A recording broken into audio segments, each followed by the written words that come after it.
프랑스 신임 총리가 취임 한 달도 안 돼 전격 사임했습니다. 전국 혼란과 재정 위기가 계속되는 상황에 새 내각 인사에 대한 비판도 거셌는데요.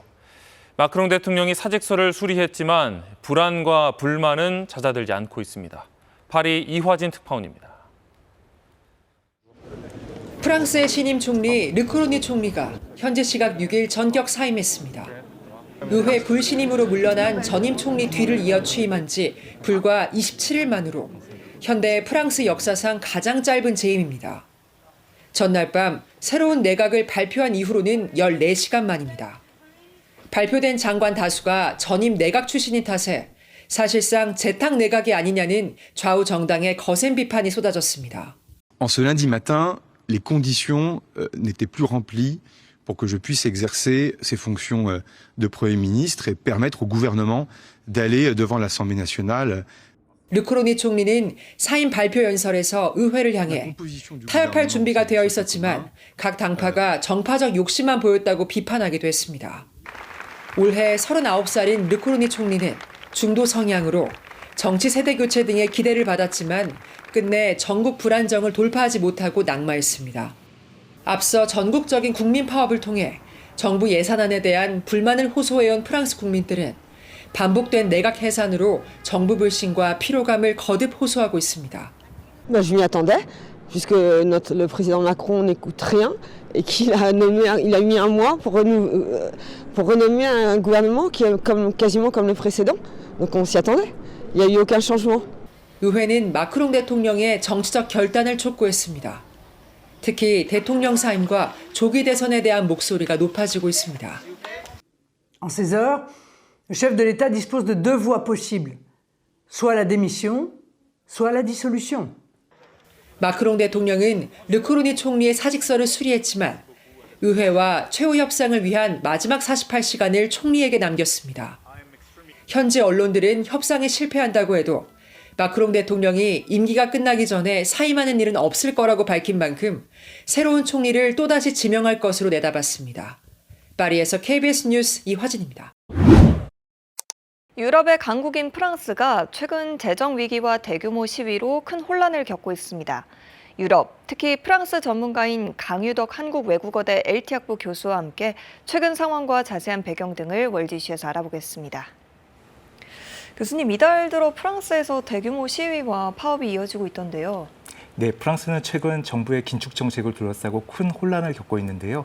지난 7월 프랑스 정부가 발표한 예산 절감안 때문인데요. 이 예산 절감안에는 연금 동결, 복지 축소, 의료비 인상, 심지어 공휴일 축소까지 포함해서 국민의 반발이 컸습니다. 이 과정에서 프랑스와 바이르 총리가 의회의 불신임을 받아 물러나게 됐고요. 대통령이 곧바로 측근인 새 총리를 임명했는데 이러한 조치가 불만을 더 증폭시켰습니다. 그 결과 지난 18일에는 50만 명에 이르는 대규모의 시위가 발생했고요. 경찰 8만 명이 투입할 정도로 컸습니다.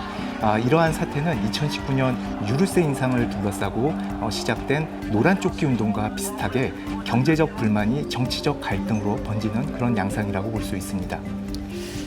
지금의 혼란이 결국 경제 문제, 특히 재정 적자에서 비롯됐다는 건데 상황이 얼마나 심각한 거죠? 예, 프랑스의 정치적 혼란의 배경에는 결국 재정 적자 문제가 있는데요. 올해 프랑스의 국가 채무는 GDP 대비 114%로 유럽에서는 그리스, 이탈리아 다음으로 높은 수준입니다. 문제는 이러한 현상이 지난 20년 동안 누적된 결과라는 것이고요. 같은 기간 독일을 살펴보면 국가 채무 비율이 60%대에서 거의 변하지 않게 계속 유지가 되고 있는데 프랑스는 정권에 상관없이 꾸준히 늘어왔습니다. 여기에 코로나19 팬데믹이나 러시아 우크라이나 전쟁과 같은 외부적 충격이 더해졌던 것이죠. 최근에는 신용 등급까지 강등되면서 국채 금리가 3.5% 수준으로 증가했는데요. 이는 지난 10년간의 최고 수치라고 볼 수 있고요. 남유럽 국가들보다도 높은 수치입니다.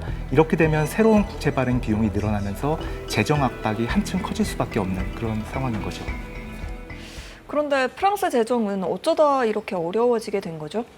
프랑스 재정이 어려워진 거는 근본적으로 지난 20년 넘게 누적된 재정 적자에 있습니다. 프랑스는 큰 정부 모델을 갖고 있어서 세출과 세입이 GDP의 절반 이상을 차지하고 있는데요.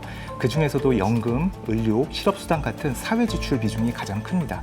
이런 구조에서는 지출을 줄이기가 쉽지 않고 개혁을 추진할 때마다 강한 사회적 저항에 부딪혀 왔는데요. 마크롱 대통령이 연금 개혁에 실패했던 것이나 최근 총리 사임 사태도 결국 이런 맥락에서 이해할 수 있습니다. 결국 재정 적자가 누적되면서 국가 채무가 꾸준히 늘어났고 최근에는 신용 등급까지 하향되면서 차입 비용이 더 늘어나는 악순환이 나타나고 있는 것이죠. 수세에 있는 마크롱 대통령이 정치적 반전을 꾀할 수 있을까요? 마크롱 대통령은 아직 임기가 남아있지만 정치적으로는 상당히 어려운 상황입니다. 대통령 소속 정당은 하원에서 약 30%의 의석만 차지하고 있고 과반을 확보하지는 못했고요. 프랑스는 대통령 직선제와 내각 책임제를 절충한 이원 집정부제 모델을 갖고 있는데요. 총리는 하원의 다수당에서 나옵니다.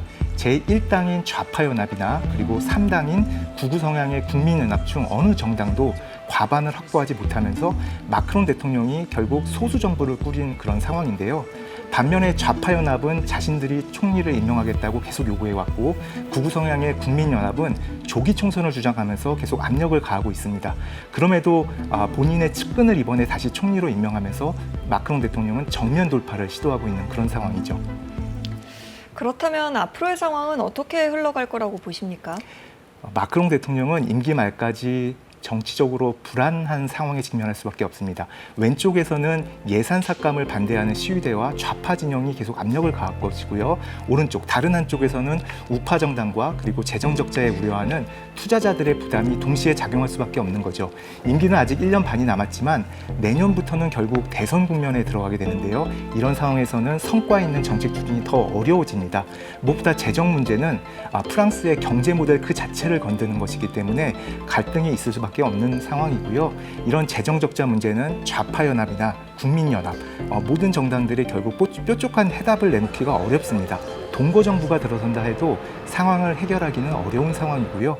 결국 마크롱 대통령은 야당과 협력하면서 지금의 긴축안을 축소하는 방향으로 점점 방향을 잡을 가능성이 크고요. 동시에 국내 경제에서 어려움을 겪는 만큼 외교나 국방처럼 대통령이 힘을 발휘할 수 있는 이런 분야에서 성과를 내기 위해서 유럽의 안보나 EU 차원의 공동과제에 대해서 더 적극적인 목소리를 낼 것으로 이렇게 보입니다.